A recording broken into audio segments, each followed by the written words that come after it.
So I recognize that I talk more about Democrats on this channel than I do about Republicans, and that's probably just because, at least for me, it's more interesting and engaging to talk about the corrupt politician that says they care about the problems and support the solutions to those problems, but then refuses to do anything about it and then takes money from the special interests that are causing those problems while pulling the wool over the eyes of the people that voted for them, thinking that they were going to act on it.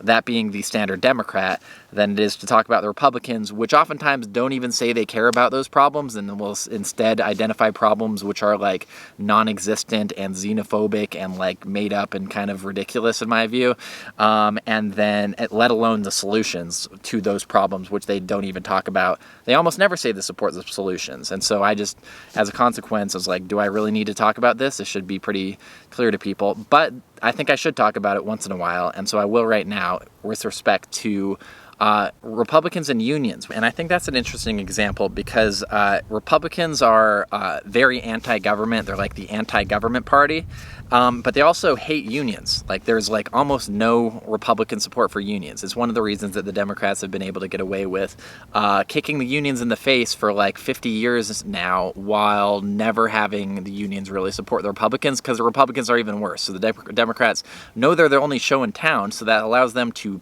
kick the unions in the face while taking money from the corporations that are exporting the union jobs overseas and cutting the union wages and benefits, because Republicans don't even pretend to care a little bit, when if they tried, they could actually get union support if they really wanted to. They don't want to, which is interesting to me, because what the Republicans will always say is, we're the anti-government party. We don't like big government. And it's like, okay, you don't like the government, but the thing about the unions are, they're not the government. In fact, like at their kind of crux of power in the U.S., which was probably during the 1930s, there was no National Labor Relations Board. They had their most power just by doing sit-down strikes. So there was no government to be had. It was just workers that decided, hey, we're getting shafted here. We can't afford to buy food. This is going very badly. And kind of the masters of mankind that are dominating our industries and dictating our wages, which are a small number of people that aren't even doing any labor, are like taking all of the money and screwing us over. We're just going to band together to try to stop that, and we're going to just sit down in our factory and not operate it. So that was called a sit-down strike, which was only one step away from just workers taking over the means of production and doing things for themselves. There's no government in that at all. And then what happened was, Roosevelt, who was much more sympathetic to labor, but was also kind of a member of the aristocracy also, told his aristocratic friends in the Democratic Party and elsewhere that were running the country is that, hey, listen, these people, like, there's about to be a revolution here unless we give them some stuff. And that was essentially how the New Deal came about. And then the National Labor Relations Boards came through, and there became like a negotiating process that the government became the intermediary for. And so sit-down strikes became illegal. And that actually curtailed the impact of unions as the government started to interfere there. So the government was actually a medium for increasing or stabilizing the system, but also kind of benefiting corporate control while still being somewhat of a concession to the working class of that time. And so because the unions aren't the government and the Republicans still don't support unions, one would have to come to the conclusion that Republicans just do not support unions, which by extensions means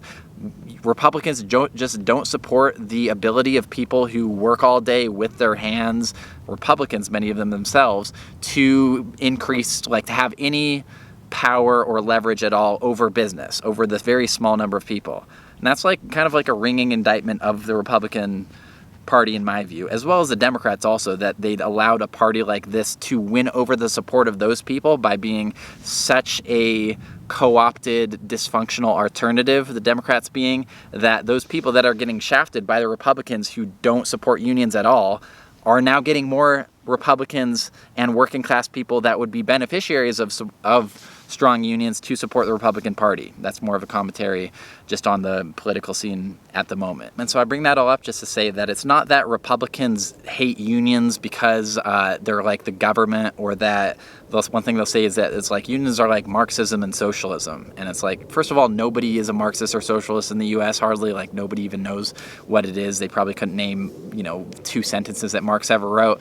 And also, like, more Republicans, like Republican voters, are union members as they leave the Democratic Party, as the Democrats don't offer them anything, than before. And those people certainly aren't Marxists, and I know you're not calling them that, but you still have to have that, and also like the government scapegoat as a reason for not supporting unions, when in reality the reason you don't support them, Republican politicians, is that they offer a slight amount of recourse for the millions and millions of working people who have their lives dictated to them by Wall Street executives and a small number of CEOs and people who are on the board of directors of major corporations, who just look at those people as a number on a spreadsheet that they can use to squeeze out more profits from by decreasing their wages and benefits and shipping their jobs overseas while increasing their hours so that they can make a little bit more money, which isn't really good for them or their families or their communities or the country.